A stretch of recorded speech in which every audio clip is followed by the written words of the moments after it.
So today, the title of today's talk is Divine Order. Seriously? Have you ever felt that way? Seriously? Charles Fillmore, co-founder, would be good if I turned it on, said, thank you. Order is the first law of the universe. Indeed, there could be no universe unless its various parts were kept in perfect order. The facts of spirit are of spiritual character, and when understood in their right relation, they are orderly. Orderliness is law and is the test of true science. He also says the divine idea of order is the idea of adjustment. As this is established in man's thought, his mind and affairs will be at one with the universal harmony. So I'm going to invite you to share in a couple of affirmations with me together. Order is my ability to keep God first in my continuous development. Order is my reminder that God is intimately involved in all things. And yes, and really think about that, we do have that ability to keep God first, and the recognition that God, this beautiful Holy Spirit, divine mind, divine intelligence, whatever it is that you call this, is intimately involved in all things in our lives all the time. And again, it's that waking up and becoming aware enough that we're walking in that awareness more than we're not walking in that awareness, and getting it to be something that we're so aware of throughout our day that no matter what comes up, we know that God is intimately involved in that. Okay, so I want to share with you something about the caterpillars. I think that we all grew up knowing about the metamorphosis of a caterpillar into a butterfly. And the truly amazing part of this process is the scientific detail and how it actually happens. I know for me, I didn't know this part of it, and this part of it is pretty amazing. So what we do know is that the caterpillar, is just eats and eats and eats and eats, and then it finds a perch, and then it creates the chrysalis, and then the end result we know, of course, is a butterfly. But the astonishing fact about this is that there is no structural similarity between the caterpillar and the butterfly. And so just think about this. The transformation, there's no structural similarity. Inside the chrysalis, what happens is that the caterpillar is unable to move and actually dissolves into organic goop. Now, I didn't know that growing up. I wasn't taught that anyway. And so cells which had been dormant in the caterpillar, which biologists have called imaginal cells, begin a process of creating a new form and a new structure. At first, these imaginal cells, which are the seeds of the future potential, they contain the blueprint of the butterfly, they operate independently as single-cell organisms, and actually they're regarded as threats and they're attacked by the caterpillar's immune system. But they persist and multiply, and they begin to connect with each other. And then these imaginal cells form clusters and clumps, and they begin resonating at the same frequency, passing information back and forth until they hit a tipping point. And when they hit this tipping point, they begin acting not as these discrete individual cells, but as a multi-cell organism, and a butterfly is born. Pretty amazing, right? And I could really do a lot of different talks on this because I could talk about, wow, you are that important. And we talk about this all the time, that who you are and how you show up, what you bring to this world, it matters. Even when sometimes we feel so insignificant in the greater whole of what is happening in our country and in the world, it takes every single one of us making sure that we're standing in integrity with who we know ourselves to be and bringing that to the world, because we will hit that tipping point, you guys. I bet a lot of us are feeling kind of goopy right now in the realm of things that are going on, but we can trust it because we are the imaginal cells. And there is resistance, isn't there? But we have to stay strong and stay true. And then, woohoo! because we know it's happening. Okay. But we're talking today about divine order. So have you ever felt kind of goopy in your life? Like, whoa, what's happened? My life does not look anything like what I thought it was going to look or like it looked yesterday. What has happened? And I know you have, and I know that I have too. About 30 years ago, it was when I was really first new into Unity. I was really struggling with some things in my life, and I just needed some direction. So I went to a minister to seek that direction. And when I sat down and I shared, emotional, sharing my story with the minister said to me, Sue, it's all in divine order. And you know how the dog goes, that's how I felt, like, what?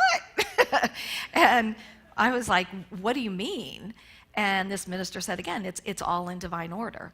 And I felt like my life was anything but in divine order. And this minister said, again, it's all in divine order.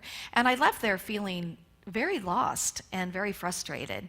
And I recognize now in hindsight that this minister was speaking truth with a capital T to me, but it was like I was going in understanding the language of math, and he was speaking in the language of calculus, where it was just higher truth that I couldn't grasp. And what I really needed was I needed some guidance on what that meant and how to kind of maneuver through that. To break it down, what are some steps that I could be taking? So the first question for us today is it true that no matter what happens, it's all in divine order? So there are different thoughts about this. Some people do believe that everything is divinely ordained, that everything happens for a purpose, and sometimes I feel that. I feel that especially when things are going great in my life and things just, sometimes and even sometimes when things aren't going so great, but things just line out and that there's some greater unfoldment that is happening there that wasn't as much about my mind as it was this divine order that was unfolding. For me, what I finally got was divine order happens to the highest degree when I learn to step out of the way. When I learn, truly to let go and to let God. And, so what do I mean by that? Well, we all have this gift that we've been given called the gift of free will. Do we all know we have that gift? We do. We have this gift called free will, and we get to use this great, wonderful substance of all that is in whatever way we choose. And so for me, I believe that when we are awake and aware, that we are committed to using this gift for the greater good of all. That's really what we strive for. We strive to use this gift to be in loving service and to be in compassion and kindness and oneness, to speak words of hope and truth and to bring joy and peace. Would you agree with that? And do you agree that that's really pretty much where you strive to be most of the time? I mean, that's where we really want to be most of the time.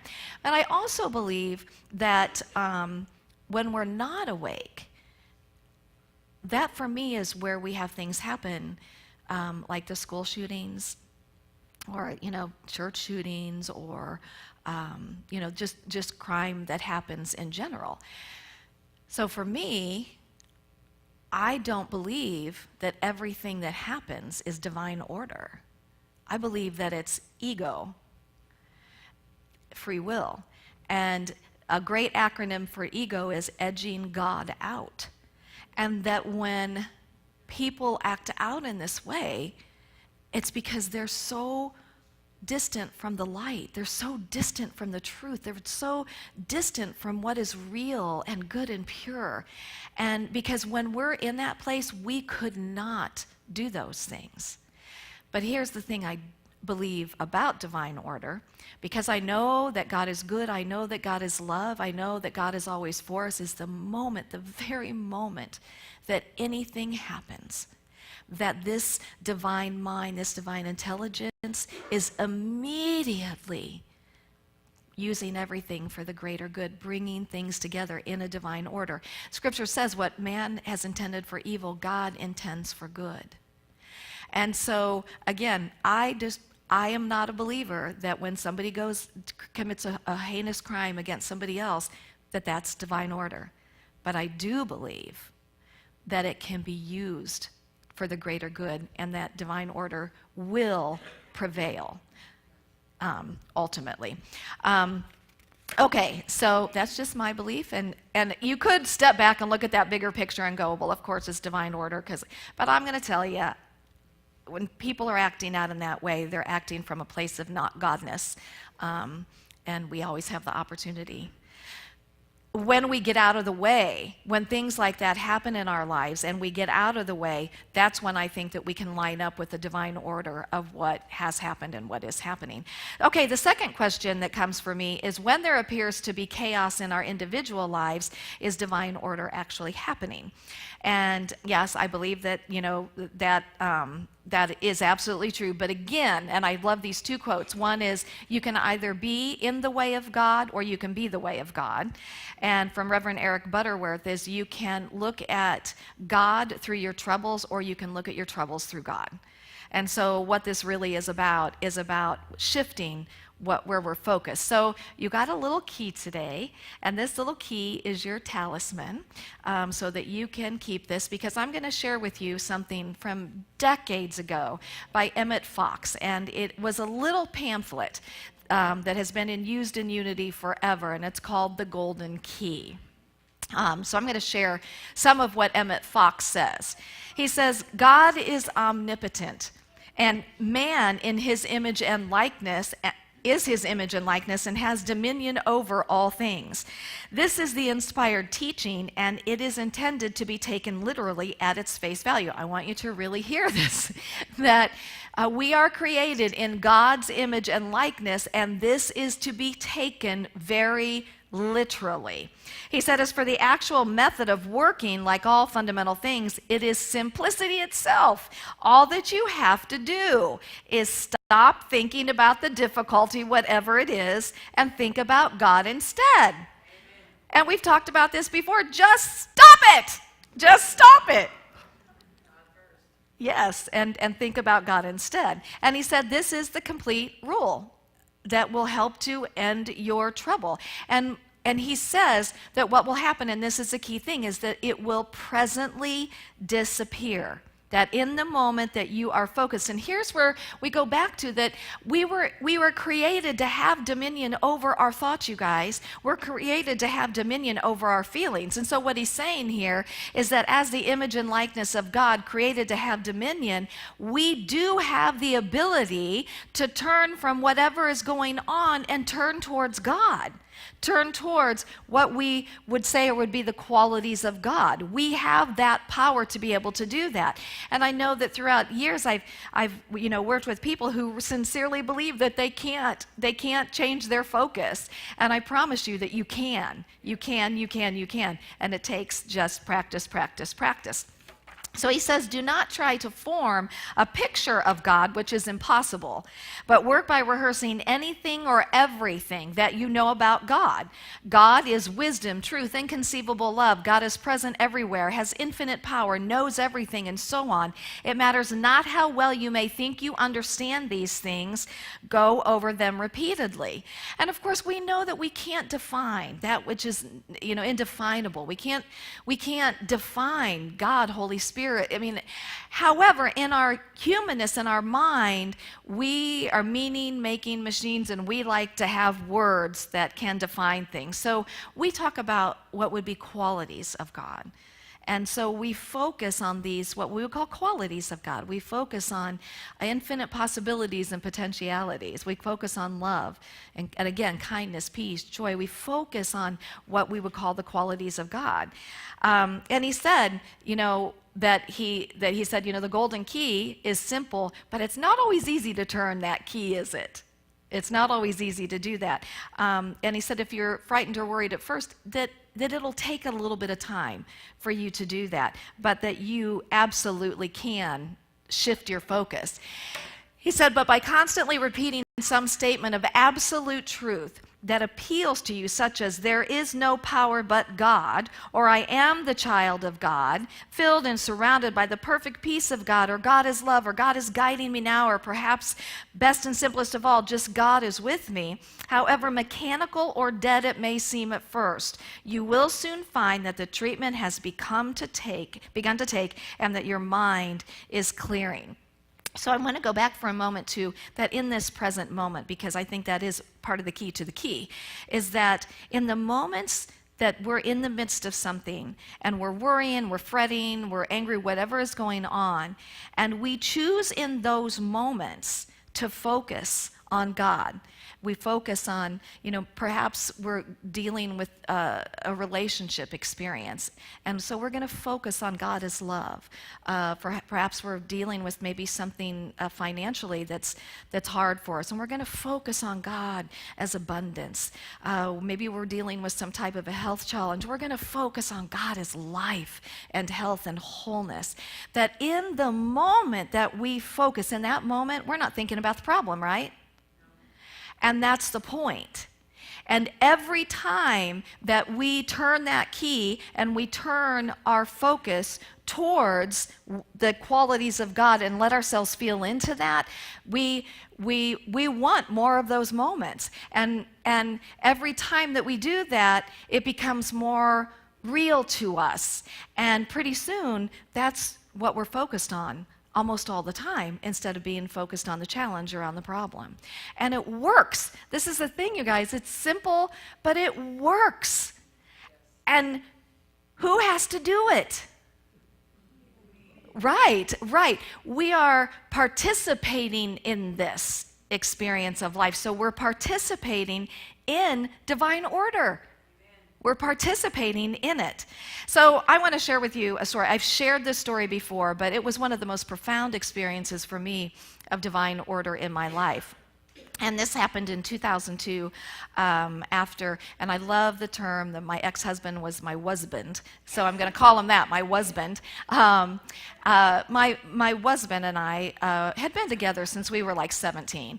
And so we were married for 26 years, and we grew apart, and things had gotten to a pretty tough place. And I knew that something was going to happen. But I didn't know when, and I didn't know how. So in my mind, I didn't focus on the problem. I just was like, I'm going to know that I know what to do when the time comes. Here's the thing, is that we didn't have any money. And so I couldn't just go get an apartment, and he wasn't leaving the house. So I had no idea how this could possibly work out. But I didn't focus on that. And I'm going to tell you, my life was pretty goopy at that time. It was unlike what I thought it could be like, or that I thought it was going to be like. So one day, I just get this guidance to go tell a friend what's happening. I hadn't told anybody. I went and told my friend and said, I may need a place to stay for a little while. No problem. It was like the very next day that things just blew up. And I was able to go stay with my friend. It was a day or 2 days later, I come here, and I'm meeting with 2 other of my friends, and we're in this mastermind group, which is kind of like a prayer group where we're setting intention for each other. And I tell them what's happening.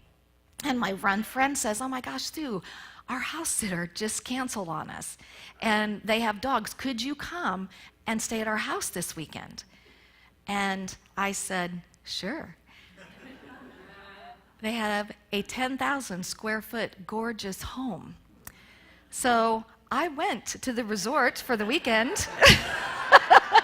And that's what it felt like, was like, wow, this is amazing. The interesting thing is how this all worked out. And I'm telling you, I stayed out of the way. I didn't fret. I just was like, I know it's going to work out. I started having people ask me to house sit. I never house sat in my life. I never thought about house sitting. But person after person just started asking me to house sit for them. And so I had one that asked me for 11 days, and I had one that asked me to house sit for 6 weeks while she went to Australia. So here I am. I'm, rent-free. I'm just staying in all these really nice homes, And then my friend that I got to stay at their house in the beginning, their kids had moved out, and they said, we would love for you just to come and stay with us for however long you need to, however long you want. We're not going to charge you rent. We're just grateful that you're here. So when we do go travel, We don't have to think about it. So I said, okay. So and it was amazing. I would sometimes be in my bedroom at night and I would just look up at this beautiful cherry, molding around. I'm like, how blessed am I? This is so great. But I really wanted to go home. And again, I didn't know how that would happen. And then just one day, out of the blue, my husband says, I'm moving to Florida. We had had no conversation, nothing previous to that. I'm moving to Florida. And I went home for about 6 months because another goopy thing happened and we had to file bankruptcy. And so I'm now homeless. Not homeless. I'm not homeless, but I'm recognizing I need to find another place. Well, I've got these people, this stuff telling me, oh my God, you filed bankruptcy. There's no landlord is going to let you rent a house, And I went, la, la, la, la, la, la, la, la. That is not my truth. And I just kept knowing. And literally, the key came into me and dropped on my desk. and they're here right now, and said, hey, why don't you go check this house out? And I walked into that house, and I knew as soon as I walked in, I mean, literally, I knew. And it was perfect price, perfect landlords, they fixed it. I mean, it was and that's the thing about this, you guys, is we get out of the way. Because our minds, we have these structures of knowing. Maria Nemeth talks about this. And these structures of knowing are from all of our experience and everything that we've been told and everything that we believe. But God, the universe, has this infinite field of possibility and potentiality that when we get out of the way, guess what? Whoosh! These amazing things show up in our lives that we couldn't have even begun to imagine. And they're magnificent beyond, just beyond. And that has happened over and over again in my life. And I know that it's happened in your lives because we've shared about those things. And so, really today, you guys, is about just remembering who you are, remembering whose you are, remembering what you live and move and have your being in at this very moment, every moment of your life. It's never not here with you. You are supported every nanosecond. It can never be separate from you because you are it expressing. And so it's always underlying you, and it's always gently nudging you. Now, sometimes I think, and it's not that it's an it, but sometimes I think that the nudge gets a little stronger when we're not listening, and we kind of get, maybe moved out a little stronger. But the fact is, it's always here. And so I want to just encourage you as you leave here today that you take this key with you as that reminder. Put it in your pocket, put it somewhere where you can see it, but let that be your reminder that when something comes up, you're going to turn that key and you're going to focus on God. Amen. And you're going to focus on those infinite possibilities and potentiality, love and joy and peace and goodness and abundance and health and wholeness and everything that God is. And you keep focusing on that, and you will be absolutely amazed. So we're going to close with an affirmation together. Order is my ability to keep God first in my continuous development, and God first in my life is revealing my very next step to me. When? When? Right now. And so it is, and namaste. Namaste.